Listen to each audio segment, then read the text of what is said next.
ছাত্ৰ ছাত্ৰীসকল, এলবাৰ্ট আইনষ্টাইনে কৈছিলে নেভাৰ ষ্টপ কুৱেশ্যনিং।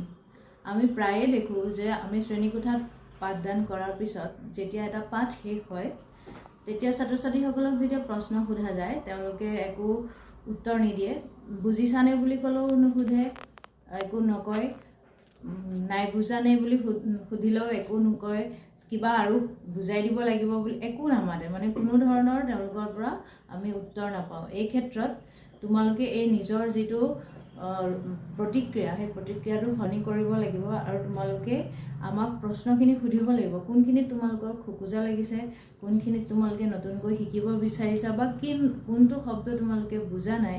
এই কথাখিনি যেতিয়া পাঠটোৰ শেষত তোমালোকে আমাৰ লগত মুকলিকৈ আলোচনা কৰিবা তেতিয়াহে এলবাৰ্ট আইনষ্টাইনে কোৱা এই বাক্যশাৰী সাৰ্থক হ'ব আৰু তোমালোকে যিমানেই প্ৰশ্ন সুধিবা সিমানেই তোমালোকৰ জ্ঞানৰ পৰিধি বহল হ'ব, জীৱনৰ পথত জ্ঞানে তোমালোকৰ জীৱন পোহৰাই তুলিব।